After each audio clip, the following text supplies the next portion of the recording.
حبيت شاب مسلم وتزوجته وخلفت منه بنتين، وانفصلنا بعد كذا سنة، وتزوجت في زيجة تانية من مسيحي كاثوليكي. احنا البيت الوحيد في مصر اللي عايش فيه تحت سقف واحد 3 أديان، بنتين مسلمات، أم يهودية وزوج أم مسيحي، ربانيين. ومن السفرديم في القاهرة في 13 معبد، في البلد الكبرى في أنقاض معبد واسمه معبد الخوخة، وفي اسكندرية. احنا يعني شوية قليلين يهود في مصر كلها، بس عندنا طائفتين، اسكندرية والطائفة في القاهرة. الطائفة اسكندرية هي اللي مسؤولة عن معبد اسكندرية، وللأسف بعد ما اترمم هم قافلينه. الدور الأساسي بتاعي أنا ما كنتش عارفة أنا رئيس الطائفة ولا حانوتي الطائفة، لأن أنا دفنت كتير قوي من أعضاء الطائفة.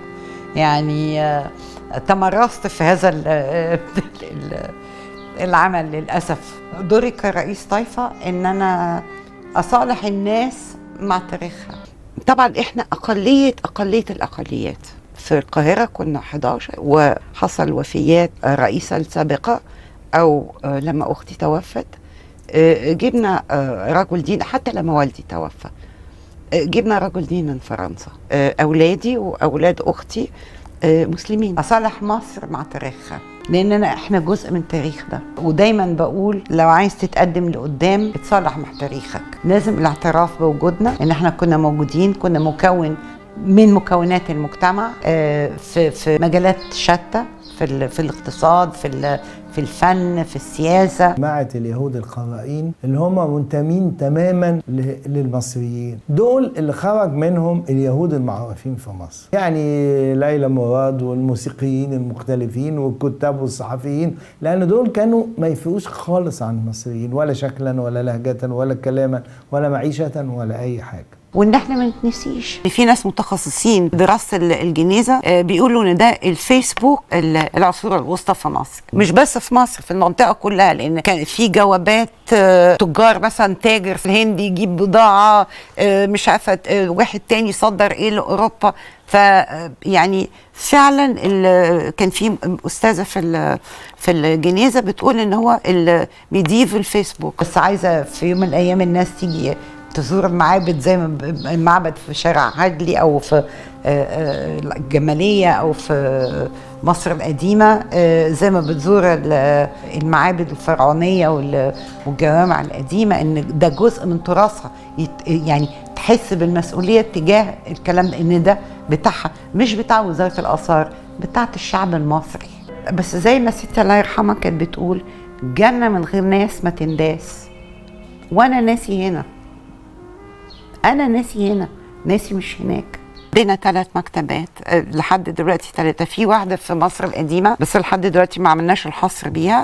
في مكتبة في شارع عدلي وما كناش عارفين ايه الكتب اللي موجودة عندنا، استعنا بخريجين من لغة عبرية. دلوقتي عارفين احنا عندنا في معبد شارع عدلي في وسط البلد، عملنا حصر بالمكتبة اللي عند في معبد القرائين. وأنا بصراحة نفسي في يوم من الأيام نجمع كل الكتب دي والوثائق دي ونعمل مركز دراسات. من ساعة ما توليت رئاسة الطائفة والمشاكل بتاعتها، كنت ناقمة على أبويا، وكنت بروح أقول لأمي، أقول له هو ليه قعد. يعني أنا اتحملت، شايلة مسؤولية كبيرة قوي عليا، أنا مش عايزاها المسؤولية دي. انا يعني اتطحنت في الحياه عشان اكبر بناتي ومش عارفه ايه. ان الاوان اللي انا ارتاح فيه تقوم مسؤوليه الطائفه والتراث اللي اليهودي تقع على دماغي. هو اللي عمل فيا كده. ليه عمل فيا كده ليه؟ فامي بتقول لي النهارده افهمي ابوكي قعد ليه. قعد لان انت اقدر واحده ممكن تحافظي على التراث ده، انت اقدر واحده ممكن تاخدي بالك على الستات الكبار في السن اللي موجودين. وكان الكلام ده بيهديني فعلا. انا بقول يمكن كان عنده بعد نظر. سلمت دار الوثائق، دار المحفوظات، كل السجلات اللي كانت موجوده في الطائفه سلمتها، لان دي مسؤوليه، ده تاريخ. انا موجوده النهارده، ممكن بكره ما بقاش موجوده، ممكن في يوم من الايام تبقى متاحه للجميع. ابويا لما اتقبض عليه في 67 كان البقال رافض ياخد فلوس مننا، ما كنا ننزل نشتري من عنده بتاعه الخضار اللي قاعده بالمشانه بتاعتها. لما بابا يرجع بالسلامه نبقى نتحاسب. هي دي مصر، مع ان كانت ايام حرب وده كان مقبوض عليه عشان يهودي. لما بابا رجع الشارع كله كان راجع ومعاه زفه. مش عايزه تحبيها؟ اكيد هتحبيها. شحاته هارون تعريفه انسان. هو كان دايما بيقول لي احنا بنحب وعلمنا نحب ما نكرهش. كان مسمي بلده صخرتي التي لن أبيعها بلآلئ الدنيا. ده بيلخص شحاته هارون. عندنا 3 مدارس، مدرستين في العباسية اللي هم كانوا أصلا مدارس الطائفة، وزارة التعليم هم مدارس تعليم فني. ده بقى في وسط البلد جنب حزب التجمع. أنا بالنسبة لي مصر دي أمي، ما اقدرش ما احبهاش وما اقدرش ما اعيش في حضنها. لما بتفكري في مامتك، في والدتك، بتقولي ايه اكتر حاجه حبيتها؟ حبيت كل حاجه فيها. حبيت صوتها، حبيت ريحتها، حبيت شكلها، حبيت حنانها، حبيت غضبها. يوم ما هموت عايزه اموت في وسط ناسي. النهارده ما عنديش عيله انا، لا عم ولا خال ولا اب ولا ام ولا اخت، بس عيلتي هم هنا. عيلتي هم سامي، هم تامر، هم حماده، نجوى، هم نيفين، هم دول عيلتي. مقابر البساتين هي اقدم تاني مقابر يهوديه في العالم. تاكيد لصك الملكيه ماضي عليه ابن الطولون عندي. عندي المقابر ابتدينا دلوقتي ان هم بيوسعوا في الطريق الدائري. ابتدينا ننظف فيها. فعلا بحس مش باحساس وحده، لان ناسي هنا، اصحابي واصحابي على فكره من ايام الحضانه ما زلنا لحد دلوقتي اصدقاء، يعني اخوات بالنسبه لي. انا فهمت والدي، يعني كنت دايما بسال ماما بقول لها هو ما فكرش فينا، في ناديه وانا بالذات بعد ما انفصلت عن زوجي. ما كانش ليا حضانه البنات، فكنت عايشه مهدده بان في اي وقت ممكن يجي ياخدهم. فقلت لها ما فكرش فينا ابونا، هيحصل فينا الكلام ده. النهارده انا فاهمه وعمل كده ليه. لو شحاته هارون عايش النهارده، اولا انا هبوس ايده ورجله واقول له شكرا يا ابويا على التربيه اللي انت ربيتها لي، واظن ان كل هيبقى فخور بيا.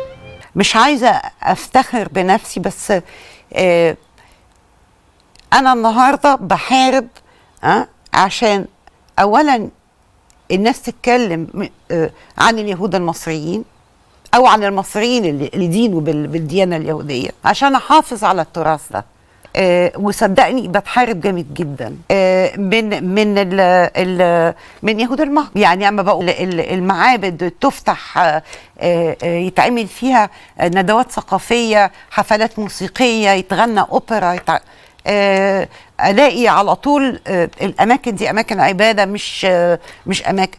انا لما رحت في سنه من السنين سافرت براغ، احلى موسيقى سمعتها في حياتي كانت في كنيسه. الكنايس فاضيه، الناس ما بقتش بتروح زي زمان نايس، عشان يعني يقدروا يحافظوا عليها بيعملوا حفلات موسيقيه. ليه ما عملش هنا؟ يمكن دي لو فضلت مقفوله كده هي كئيبه. ما تدخل المعبد كئيب. المعبد ده كان زمان على ما يقال، يعني كنت بروحه مع جدي وانا عندي 4-5 سنين، وبعد ما توفى جدي بطلنا نروح المعبد.